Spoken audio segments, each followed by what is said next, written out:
J'ai parlé du gourou. Juste, je voudrais clarifier ce qu'on devrait vraiment penser.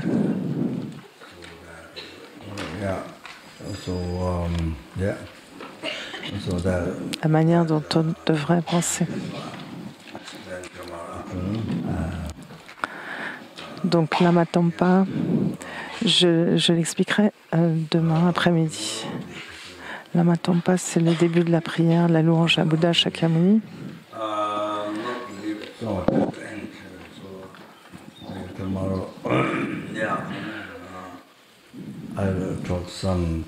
Donc peut-être que demain après-midi, j'en parlerai.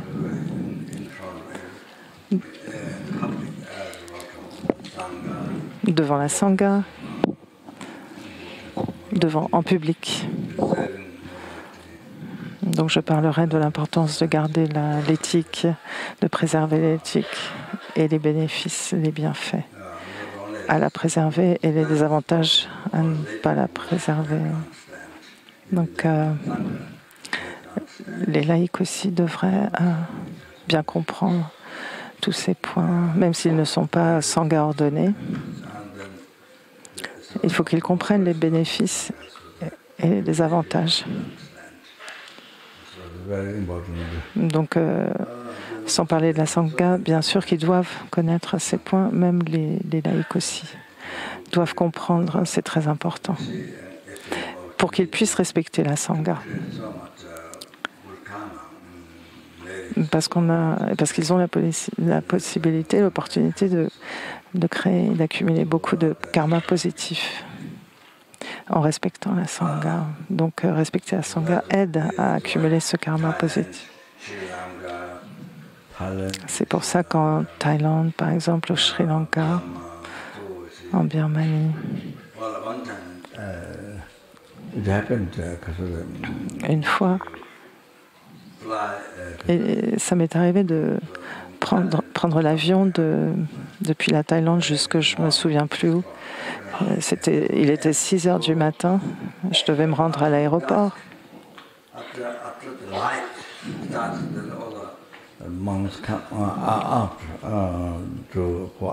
Et juste après l'aube, très tôt le matin, tous les moines sortent pour mendier. Très très tôt.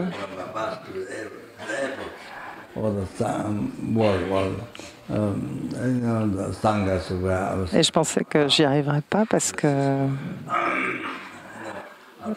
j'arriverais pas à me lever aussi tôt.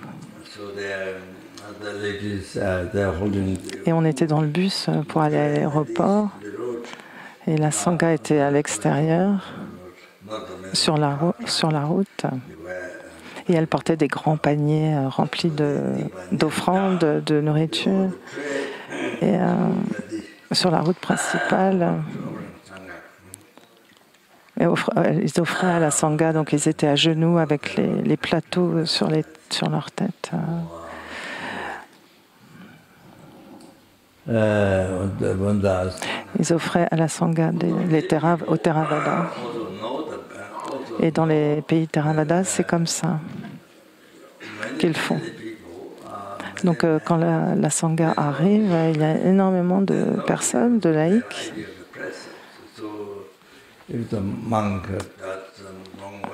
qui viennent et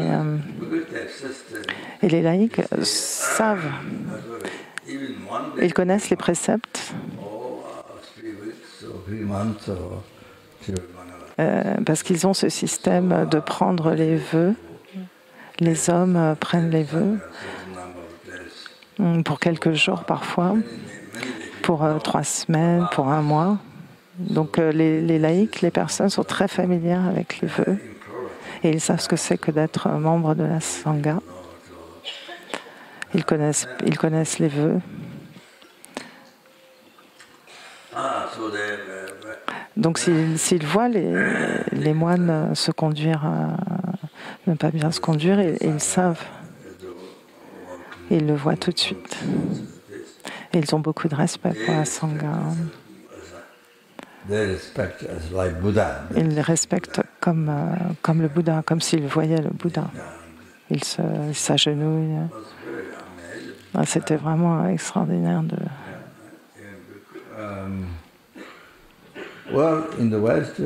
En Occident, c'est le début. En fait,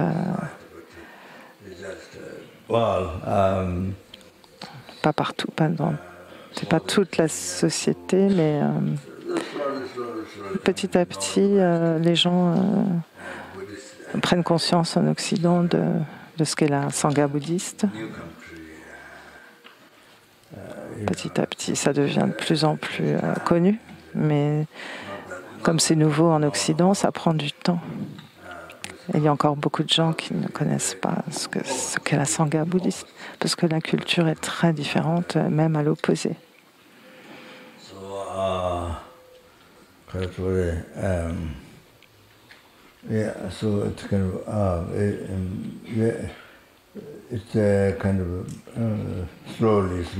Et donc, petit à petit, lentement, il y a de plus en plus de gens qui prennent conscience.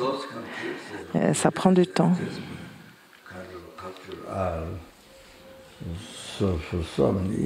Parce que dans ces pays-là,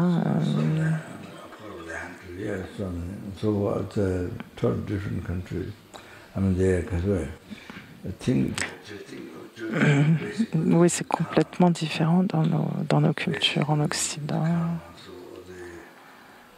Donc de penser aux bases du bouddhisme, c'est dû au karma. En Thaïlande ou dans ces pays-là, par exemple.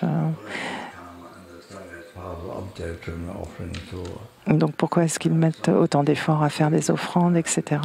Parce qu'ils connaissent le karma, ils ont conscience du karma, du bon karma. Et la Sangha est un objet très puissant vers lequel on peut accumuler un karma très positif et c'est facile. Donc c'est une manière d'accumuler un karma incroyablement bon. Donc de penser aux bases du bouddhisme, de penser au karma, d'avoir énormément de respect. Moi, je pense que de mon point de vue, c'est comme de voir le Bouddha. Si je vois arriver la Sangha, c'est un peu comme ça.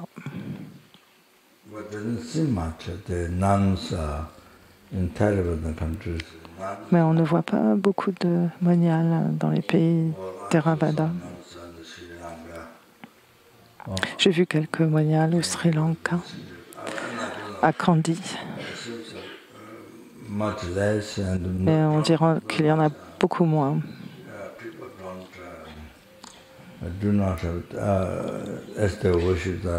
Que les gens ne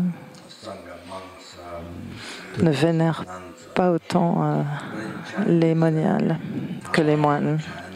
Mais en Chine ou à Taïwan, ils ont autant de respect.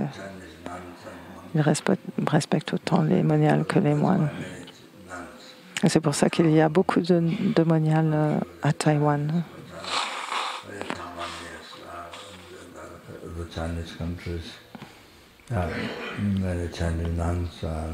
Et dans les...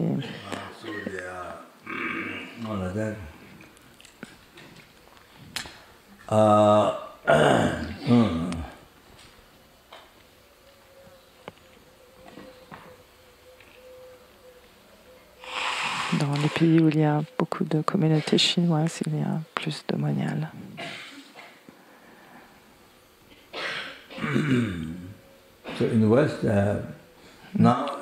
En Occident, Maintenant, ça fait plus de 10 ans, petit à petit. C'est un pays nouveau en ce qui concerne la Sangha.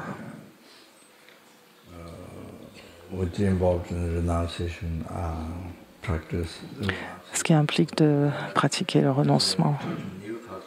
Donc c'est totalement nouveau dans la culture occidentale, cette forme de...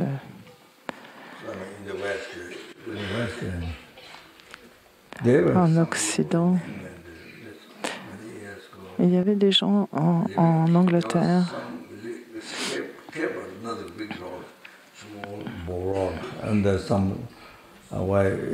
il y avait des grottes, des gros rochers petits, des petits endroits comme ça, comme des grottes où les gens pouvaient méditer à l'intérieur. Je crois qu'il y a des étudiants qui sont allés méditer sous un rocher là-bas. Et les gens de l'extérieur sont venus.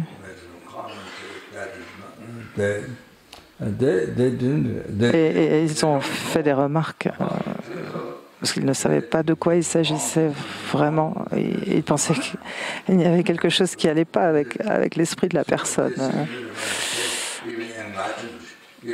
Même s'ils avaient vu, mais ils n'arrivaient pas éveillé dans cette grotte.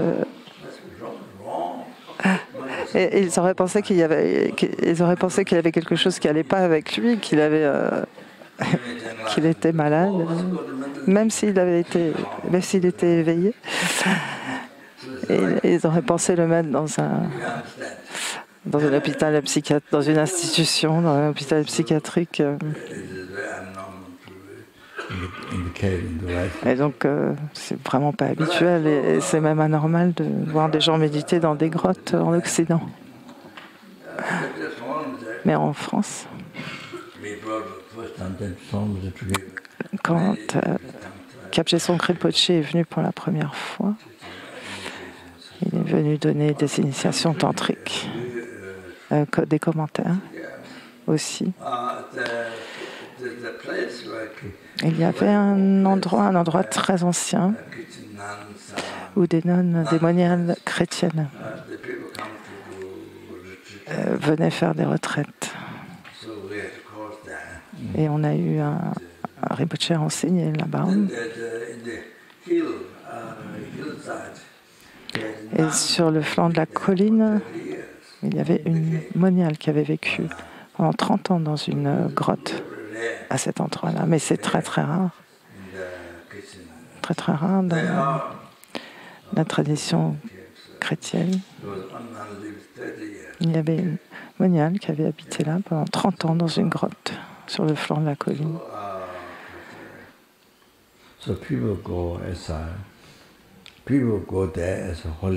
Et donc les gens se rendent là-bas. Et ils y vont pour voir cette grotte, la grotte d'un être saint. Ils s'y rendaient pour la voir. Je ne me rappelle plus de son nom. Et on est allé voir cet endroit. En Angleterre, près de l'Institut Manjushri. J'ai entendu dire aussi qu'il y avait quelqu'un qui avait vécu dans une grotte,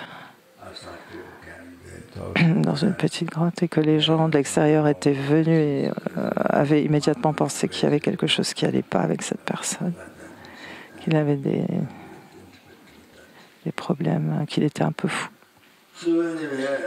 Il l'avait interprété comme ça. C'était pas un moine, c'était un laïc. C'était un laïc qui essayait de méditer dans cette grotte.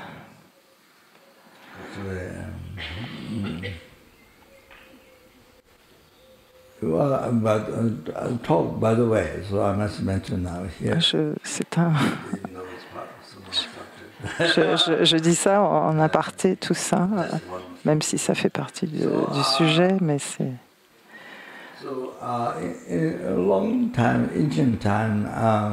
Il y a très très longtemps en Inde, dans l'Inde ancienne, il y avait un homme qui n'avait rien, qui ne possédait rien, mais qui a offert à la Sangha. C'est une histoire qui est racontée dans Libération dans la paume de la main. Il a offert aux membres de la Sangha un genre de nourriture de la médecine. C'était pas du tout.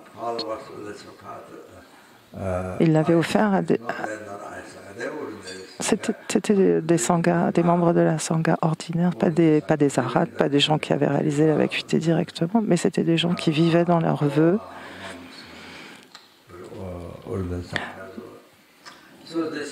Dans les 25 vœux. Et donc cet homme avait offert une nourriture médicinale aux moines.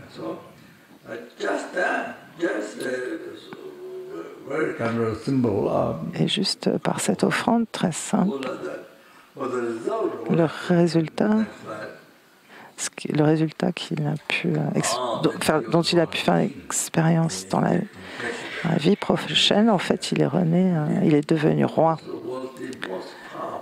Le roi de Kaushika, extrêmement riche, extrêmement puissant. Donc le résultat de cette simple offrande est incroyable, incroyable. Le karma a quelque chose de... Ce karma était très simple, très peu. C'était pas grand-chose, rien de compliqué. Il n'y avait que 4 moines pleinement ordonnés. Il leur a offert de la nourriture une seule fois. C'était même pas qu'il leur offrait de la nourriture tous les jours. Juste une fois. Il ne leur avait pas offert des centaines de fois, juste une fois. Et la vie suivante, il est rené, il est devenu roi en Inde. King Kaushika. Très très riche et très puissant. Et ça, c'est le résultat d'avoir offert une fois. Donc la cause est toute simple. Était toute simple.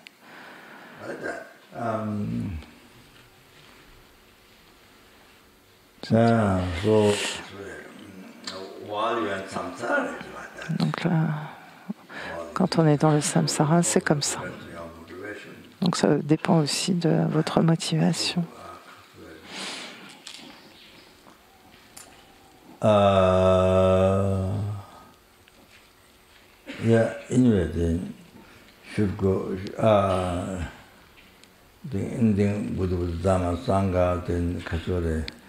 Donc, avec le Bouddha Dharma Sangha, à cause du pouvoir du Bouddha Dharma Sangha,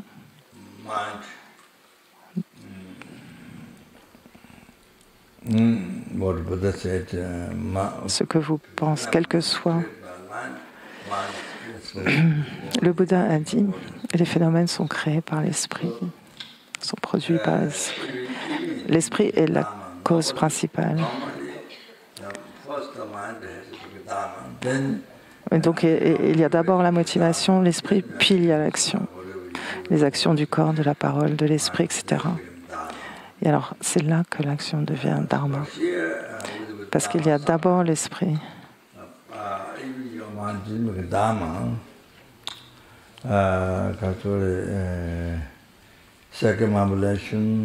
Donc, c'est l'esprit qui devient du dharma.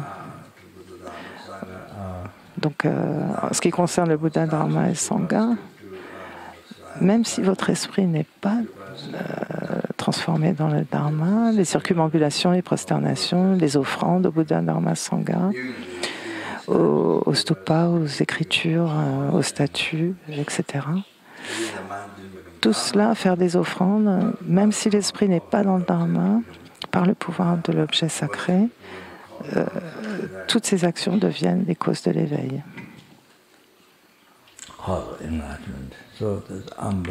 Les causes de l'éveil. Donc, c'est incroyable.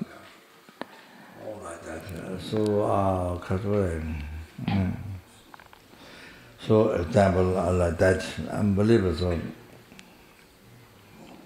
So that's, donc, évidemment, avec la Sangha,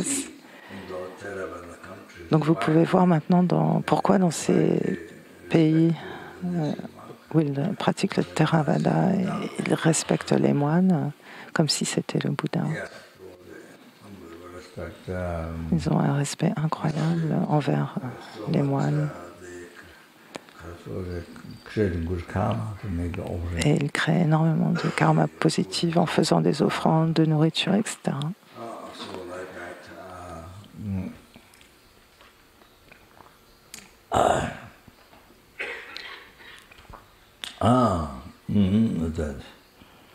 That's yeah.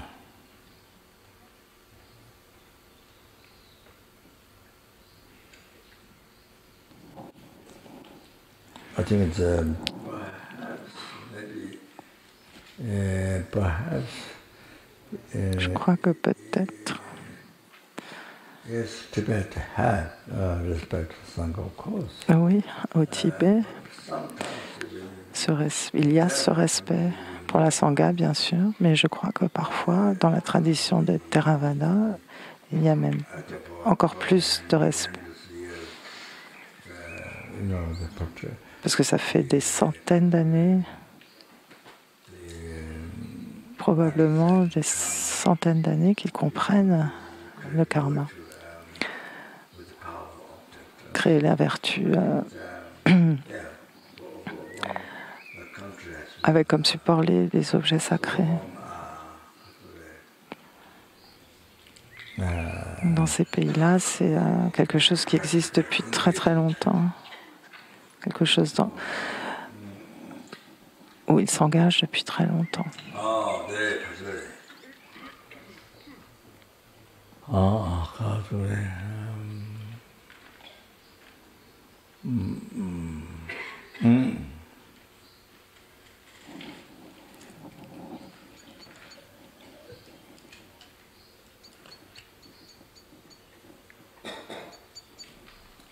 That's respecting the vows. Respecter les vœux. Quelqu'un qui vit dans les vœux et que vous respectez.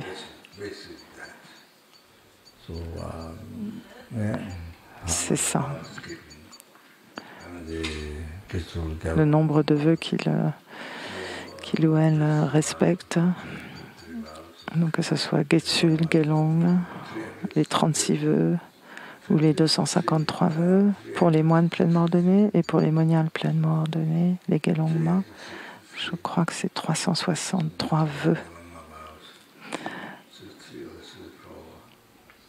363 ou 364 vœux. Pour les moniales pleinement ordonnées, il y en a peut-être plus encore.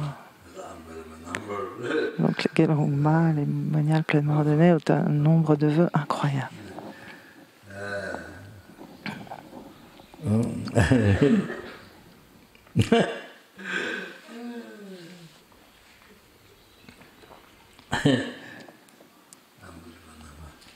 Un nombre incroyable.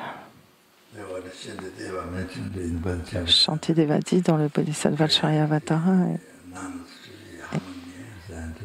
il prie pour que les moniales vivent en harmonie. Et autre chose, mais j'ai oublié. Dans la prière, c'est une prière pour les moniales. Même si c'était il y a très longtemps, Shantideva savait déjà.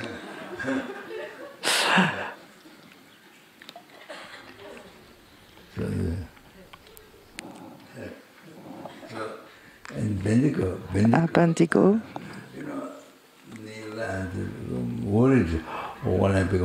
Neil s'inquiétait. Il disait, quand je deviendrai vieux,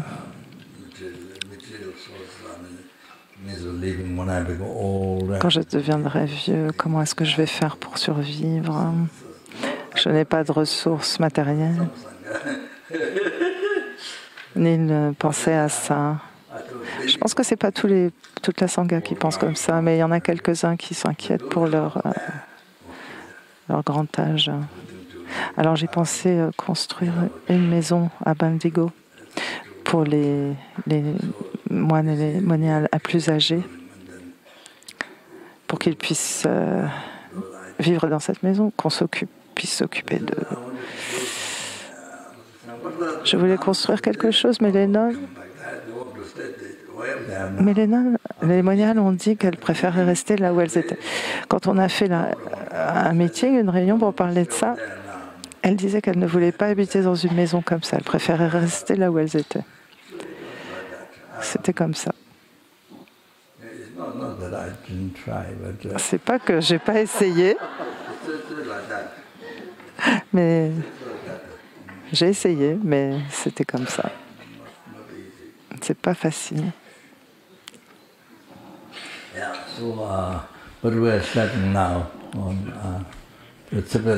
Mais on a commencé quelque chose. On a commencé cette Tsepel, vénérable Tsepel, qui est censé diriger le projet de construction. Une nonnerie là-bas.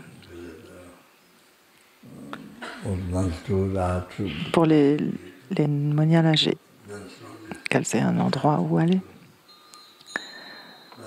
quand elles seront très âgées. Donc c'est un projet qui vient de commencer.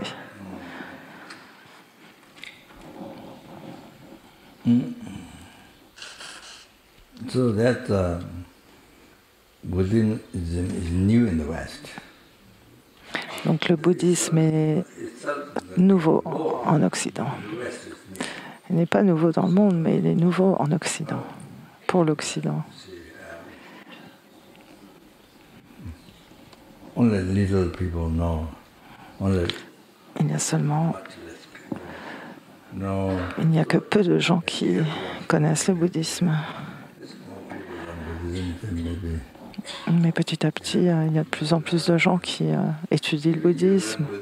Mais même si on étudie le bouddhisme, même si vous étudiez la philosophie, même si la voie est très vaste et il y a beaucoup de mots, mais les bases du bouddhisme, c'est-à-dire le karma, le lamrim, c'est ça qui doit être la racine. Sinon, on peut se perdre. On peut se perdre dans la philosophie. Et si vous ne savez pas comment étudier le dharma. Donc si vous étudiez la philosophie, mais que vous ne le reliez pas au lamrim, au karma, alors... vous pouvez vous perdre dans le dharma, dans la philosophie. Si vous n'étudiez pas le karma, le lamrim, c'est-à-dire la base du dharma, si vous n'avez pas cette base, c'est que vous ne faites qu'étudier des mots, la pratique est vide. En réalité, il n'y a pas de pratique, l'esprit n'est pas discipliné. Vous ne prenez pas vraiment soin de l'esprit de cette manière. Donc juste d'apprendre beaucoup de mots peut devenir comme ça si vous étudiez le dharma.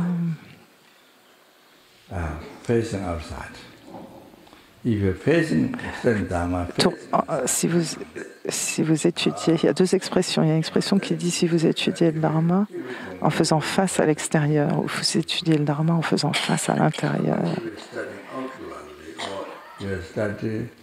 Donc il faut étudier en faisant face à l'intérieur pour que l'étude devienne bénéfique à l'esprit. Parce que si vous étudiez face à l'extérieur, alors il n'y a juste que beaucoup de mots, mais rien pour vraiment dompter ou discipliner l'esprit, pas de lamrim.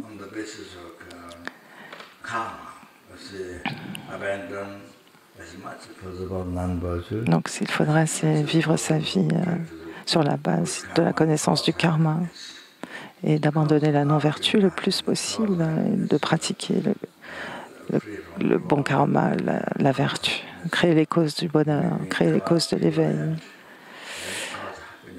pour se libérer des renaissances inférieures, pour se libérer et pour obtenir une précieuse renaissance humaine, un corps de Dieu, ou bien pour pouvoir renaître dans une terre pure, obtenir un bonheur ultime, la libération, l'éveil. Donc chaque jour, dans votre vie quotidienne, où que vous soyez, il y a toujours une opportunité de créer du karma positif. Que vous soyez chez vous, dans votre chambre, ou que vous soyez dans un magasin, ou même si vous visitez des endroits, faites du tourisme. Et bien sûr, ça va sans dire si vous faites un pèlerinage. Donc, pour ce qui est du pèlerinage, tout dépend de qui fait ce pèlerinage, mais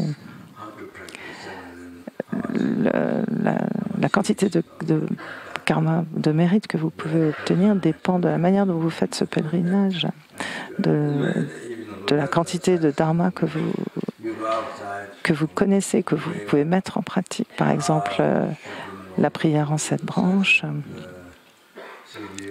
Même si vous visitez des lieux, vous faites du tourisme, ou simplement vous sortez, vous allez faire des courses, quelle que soit l'activité, vous trouverez toujours des opportunités de créer du bon karma avec votre corps, vos paroles et votre esprit. Vous pouvez toujours créer du bon karma, des actions positives avec votre corps, votre parole, votre esprit, où que vous soyez. Ça doit pas être, c'est pas que ça doit être toujours dans la gompa, dans le temple. Il ne s'agit pas de devoir faire des prières que dans la gompa, que dans les temples, ou de faire des prières que devant les tankas ou devant les statues. S'il n'y a pas de tanka, pas de statue, alors vous êtes libre de faire ce que vous voulez. Où que vous alliez, où que vous soyez, avec le corps, parole et l'esprit, alors vous pouvez faire ce que vous voulez et créer encore plus de causes pour renaître dans le samsara. Vous pouvez vous mettre en colère. Où que vous soyez, vous pouvez vous mettre en colère. Vous pouvez pratiquer les trois esprits toxiques comme des bulles d'eau. Comme des bulles d'eau ou comme une douche. Et sinon, alors, si vous ne faites que des prières dans la gompa, qu'il faut que vous soyez assis comme ci, comme ça. Ah oui, Rinpoche disait comme d'être dans un jacuzzi, ouais, qui fait des bulles. Ça, c'était pour les karmas négatifs.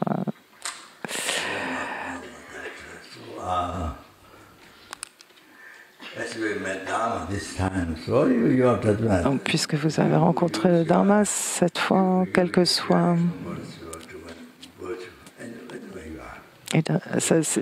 peu importe où vous êtes, vous pouvez utiliser votre corps, parole, esprit pour créer de la vertu. Et c'est une opportunité incroyable. Il y a beaucoup d'opportunités, quel que soit que vous mangez même un bonbon. Quelle que soit l'offrande, ça fait en fait partie des pratiques du refuge. C'est une pratique de base. Donc il y a 8 conseils à mettre en pratique lorsqu'on a pris refuge. Donc avant de manger, d'offrir la nourriture au Bouddha, au Dharma, à la Sangha. Je vous l'ai dit au début que c'est un mérite incroyable que d'offrir ne serait-ce qu'un grain de riz à une statue ou à une image, si petite soit-elle, peu importe. qu'elle soit grande, qu'elle soit petite, peu importe. Ça devient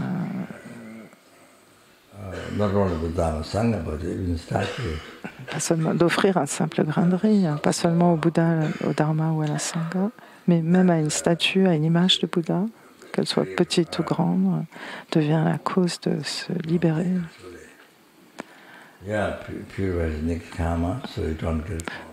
Ça purifie le karma négatif, donc vous ne renaissez plus dans les existences inférieures.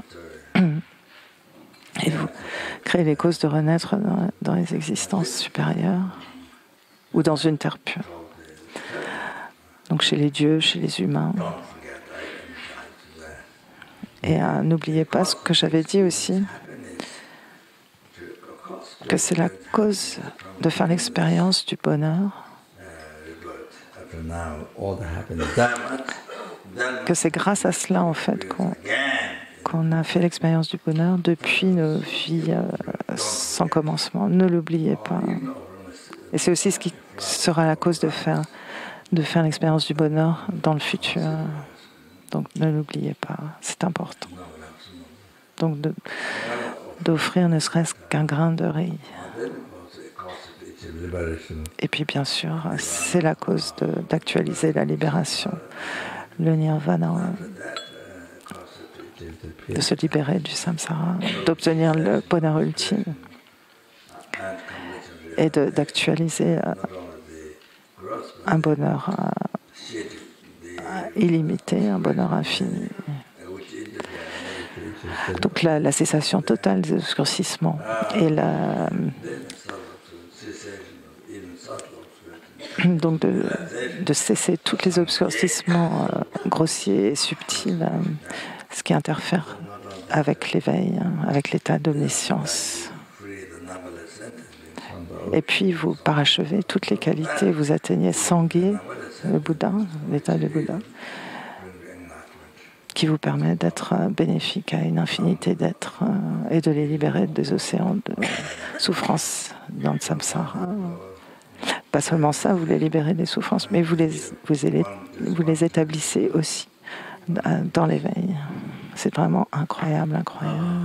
Donc juste d'offrir une fleur ou un grain de riz, une seule fleur ou un grain de riz comme cela.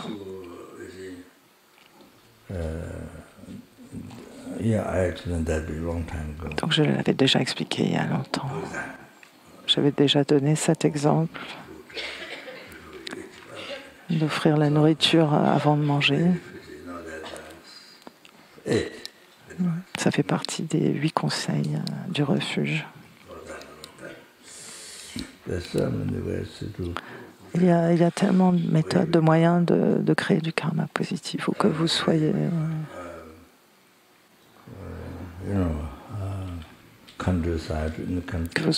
à la campagne, dans un magasin, où que vous soyez. Et c'est très bénéfique, ça vous est très bénéfique parce que vous avez rencontré le Dharma dans cette vie, le Bouddha Dharma dans cette vie. Et c'est particulièrement le véhicule du Mahayana et du Tantrayana. Donc votre vie devient incroyable.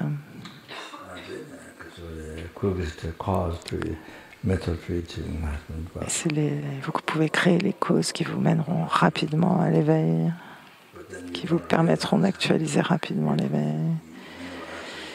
Mais beaucoup d'entre nous, moi inclus, y compris moi, on ne réalise pas ça, on n'y pense pas. On oublie la valeur des enseignements. Habituellement, on oublie la valeur, on n'y pense pas à la valeur des enseignements. On se dit, oui, j'ai rencontré le Dharma, je sais ci, je sais ça. J'ai reçu ces enseignements, etc. J'ai compris ceci, j'ai compris cela.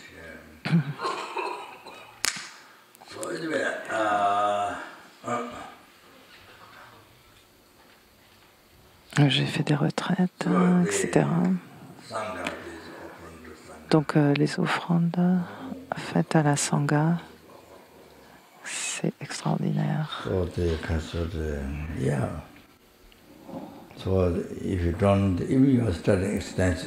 Même si vous étudiez beaucoup la philosophie, le dharma, mais que vous n'étudiez pas, le lamrim, l'être de capacité inférieure, les enseignements de l'être de capacité inférieure, initiale, l'être de capacité intermédiaire, la moralité, l'éthique, la concentration, et puis la vue, dont la base est l'éthique, la moralité. Donc ça, c'est très important. Si vous voulez avoir une méditation parfaite du calme mental, de Shiné, alors l'éthique est ce qu'il y a de plus important, de garder une pure éthique pour pouvoir avoir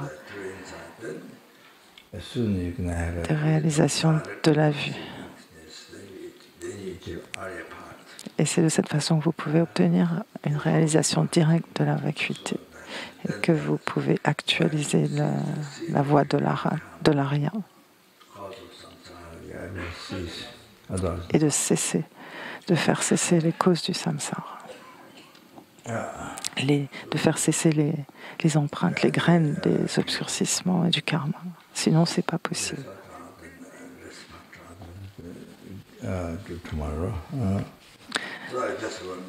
Donc, je parlerai du reste demain. Je voulais juste dire que Kyabje Kunulam Rinpoche avait mentionné cela dans sa louange à la bodhicitta.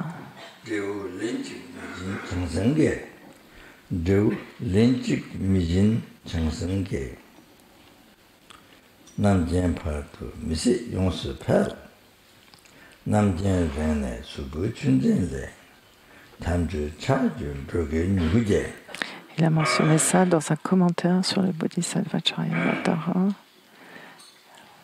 et dans ses louanges à la bodhicitta.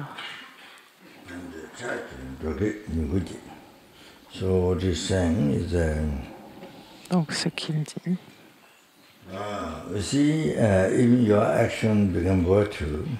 même si vos actions deviennent vertueuses, mais qu'elles ne sont pas accomplies avec la bodhicitta, elles deviennent du dharma, elles deviennent vertueuses, elles deviennent de la vertu. Les actions du corps, de la parole et de l'esprit.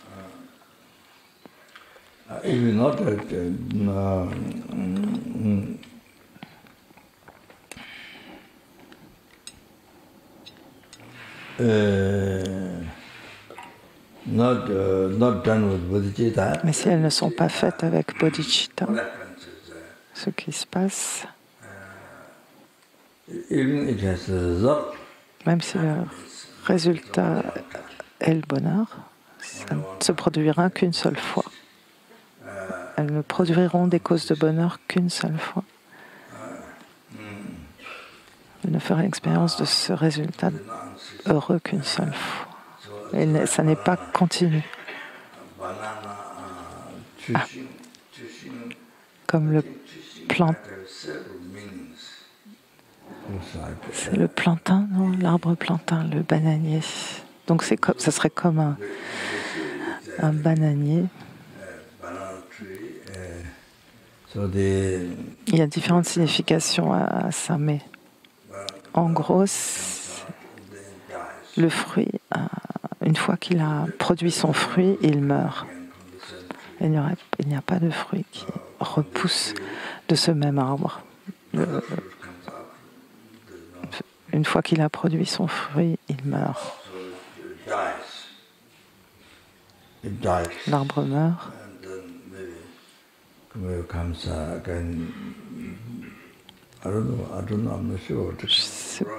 ne sais pas trop s'il repousse à partir de là et qu'il reproduit un fruit. Ça, je ne sais pas.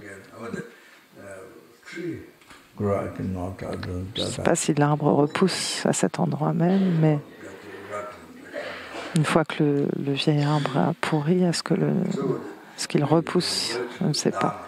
Mais voilà, donc même si cette action devient de la vertu du dharma, le résultat ne se produira qu'une fois, le résultat du bonheur. S'il n'a pas été détruit par la colère.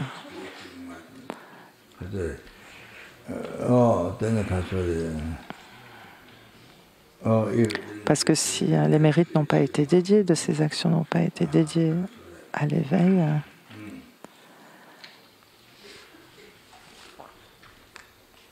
l'actualisation de l'éveil, alors.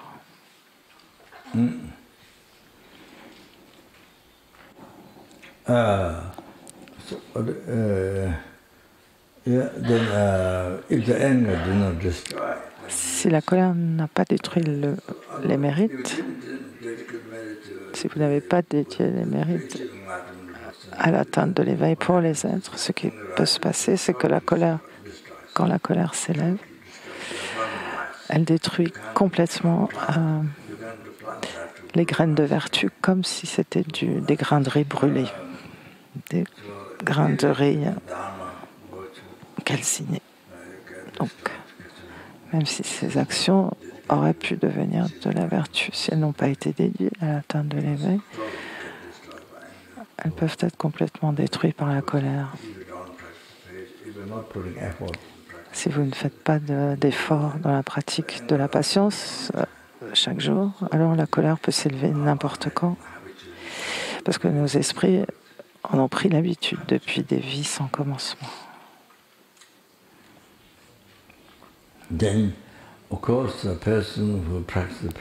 Et bien sûr, une personne qui pratique la patience, qui est familiarisée avec la pratique de la patience, aura plus de facilité à ne pas se mettre en colère, à contrôler la colère. Mais habituellement, nos esprits sont plutôt habitués à la colère. Ou avec les 3 poisons. Donc, une vertu accumulée avec bodhicitta ne donne pas qu'un seul résultat.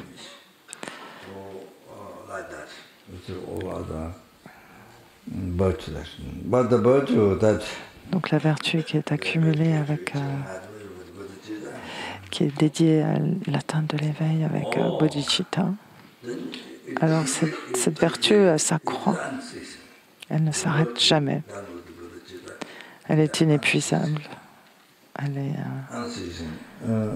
ne cesse jamais. Jusqu'à ce que vous atteigniez, jusqu'à ce que vous soyez éveillé, jusqu'à ce que vous actualisez l'éveil, elle continue. Elle ne cesse de croître jusqu'à l'éveil. Elle s'accroît constamment. Donc les vertus qui sont accumulées avec bodhicitta et dédiées à l'éveil s'accroissent continuellement.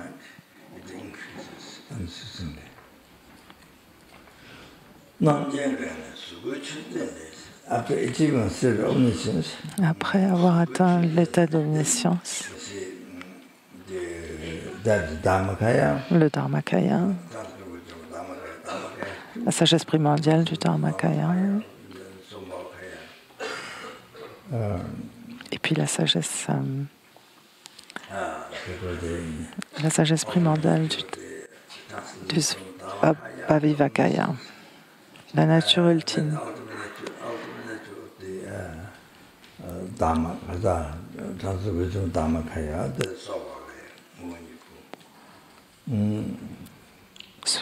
Le Svabhavivakaya et le Dharmakaya.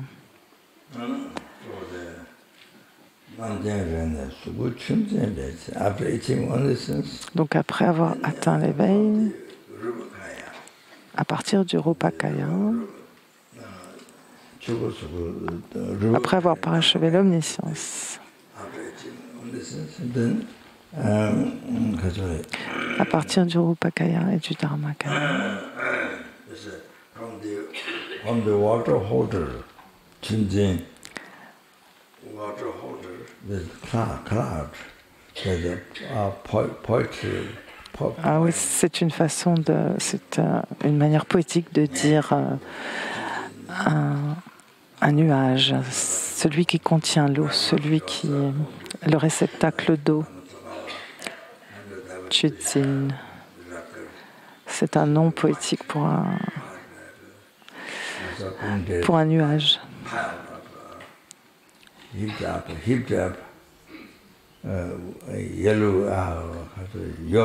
Comme dans le Guru Yoga de Lama Tsongkhapa, où il est dit qu'il provient de Tushita, des 100 déités de Tushita, qu'il provient d'un nuage comme de fromage frais, blanc, comme de la neige,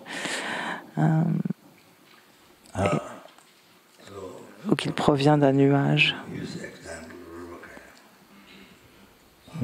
Et donc ce nuage s'apparente au corps de forme, au Rupakaya.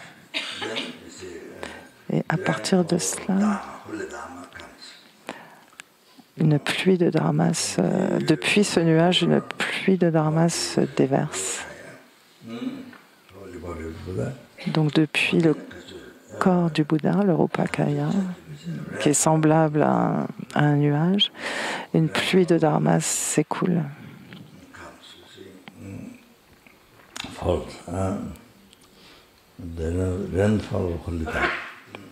Une pluie de dharmas sacrés s'écoule. In the mind of the draw the sentence, migrator being transmigrant. Dans l'esprit des êtres transmigrants, draw en tibétain. Pourquoi on appelle draw en tibétain? Parce que les êtres sont totalement sous le contrôle des obscurcissements et du karma. Ils sont totalement sous le contrôle du karma et des perturbations mentales et n'ont aucune liberté. Donc ils tournent dans le cycle des existences sans liberté. Ils tournent dans les 6 royaumes, des enfers, des prétas, des animaux, des humains, des demi-dieux, des dieux, etc. Sans liberté aucune du tout. Depuis des renaissances sans commencement. Pas seulement. Donc depuis des temps sans commencement. Ils n'ont pas eu une seconde de liberté. Ils sont totalement sous le contrôle du karma et des perturbations. Et à cause de cela, ils transmigrent dans les 6 royaumes d'existence. Encore et encore, ils doivent faire l'expérience de toutes ces souffrances de manière ininterrompue. Ils doivent faire l'expérience de toutes ces souffrances des 6 royaumes. Ça, c'est ce qui fait le plus peur, ce qui est le plus effrayant. Donc en tibétain, il s'appelle draw, les êtres. Parce qu'ils vont. Draw, ça veut dire aller. L'autre signification de draw, c'est que lorsque vous avez pris renaissance, depuis la seconde où vous avez pris renaissance jusqu'à la mort, continuellement, c'est pas seulement à chaque seconde, c'est à chaque instant. Vous vous dirigez vers la mort. pendant que vous mangez, pendant que vous faites caca, pipi.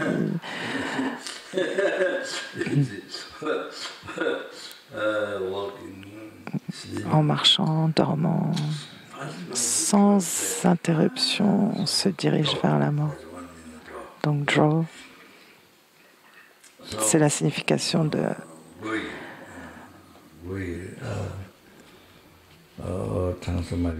celui qui va, ce draw, celui qui va, c'est l'être qui transmigre. Donc il va vers des renaissances ou il va vers la mort. Donc dans leur esprit,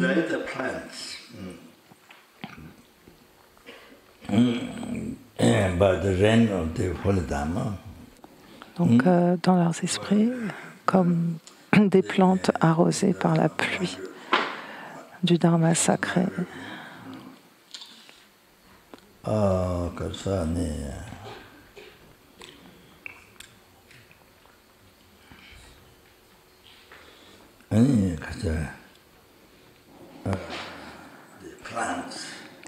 Comme les plantes qui poussent, des plantes de vertu, des germes de vertu. Donc, des germes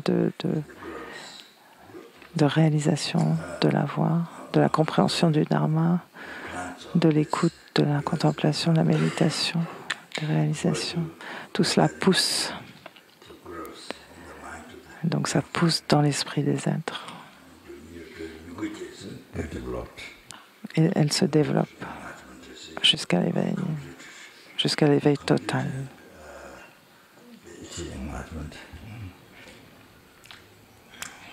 Grâce à cette pluie de Dharma.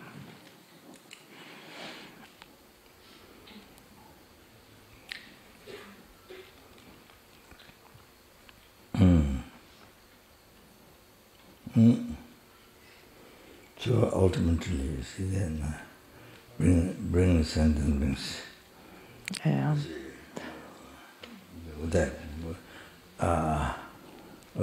Bodhicitta. Et qui mène les êtres à l'éveil. La motivation de bodhicitta. La motivation. Si les vertus sont accumulées avec cette motivation, le résultat ultime, c'est que ça mène les êtres à l'éveil. Le résultat ultime est d'actualiser l'éveil, le Dharmakaya et le Rupakaya. Le Rupakaya qui s'apparente à ce nuage pour pouvoir déverser cette pluie de Dharma dans l'esprit des êtres, où toutes ces vertus se développeront dans leur cœur et vous les guidez vers l'éveil, vous amenez d'innombrables êtres des enfers, prétas, animaux, dieux, demi-dieux, êtres humains, etc. Et êtres de l'état intermédiaire, vous les avez tous à l'éveil, que ce soit des fourmis, des tout petits insectes, comme il y en a ici.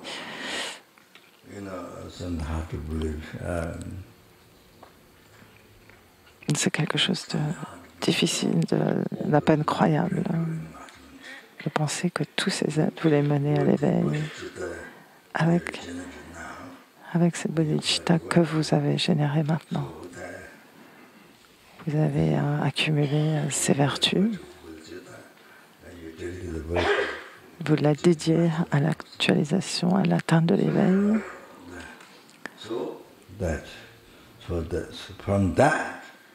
À l'atteinte de l'éveil pour les êtres et à partir de cette racine de vertu.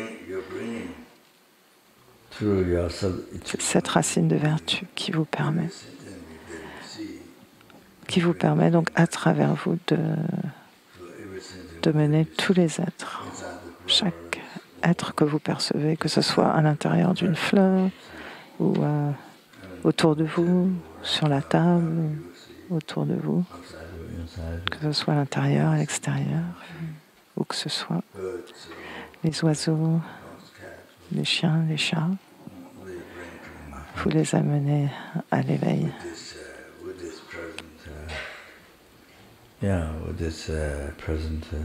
Avec cette motivation que vous avez maintenant.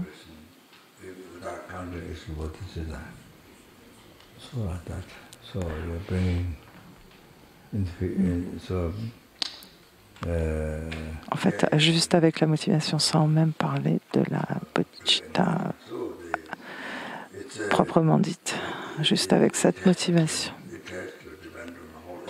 vous pouvez les mener à l'éveil. Donc tout cela dépend de l'évolution.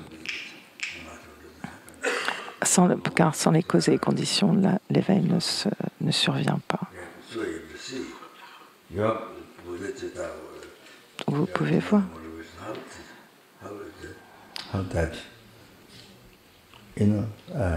Donc il faut voir, comme c'est cette bodhicitta, c'est de générer cette motivation, c'est cette évolution qui vous permet de libérer tous ces êtres de 6 mondes,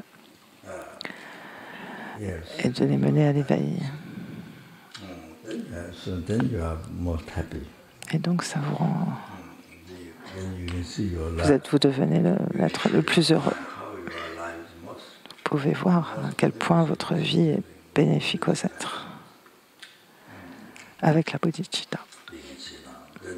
Maintenant, vous pouvez le voir.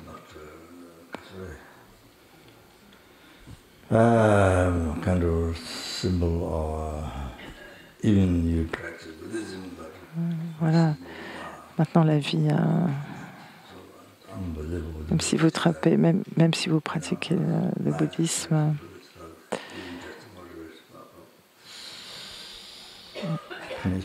d'une manière, donc avec la bodhicitta, donc la vie, juste avec cette motivation, vous pouvez imaginer à quel point cette vie devient bénéfique. Vous menez tous les êtres à l'éveil, chaque petit être que vous voyez, que ce soit dedans, dehors. Vous pouvez voir comme vous pouvez le guider vers l'éveil. C'est quelque chose d'extraordinaire dans nos vies. D'avoir rencontré le Bouddha Dharma et d'avoir rencontré le bouddhisme du Mahayana. C'est à cause de cela. Il faut le savoir. Il faut réaliser cela. Et puis vous pouvez vous rendre compte, voir à quel point vous avez de la chance dans cette vie. Incroyablement chanceux dans cette vie.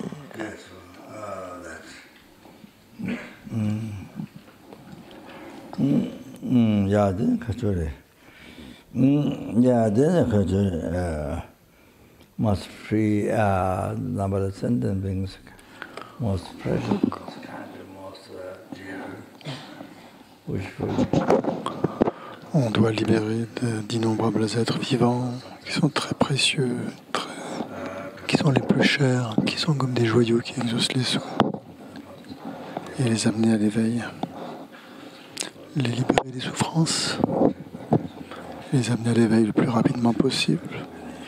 Donc c'est pour atteindre l'éveil le plus rapidement possible que je vais suivre l'explication de ce commentaire de la voix de Vajrayogini.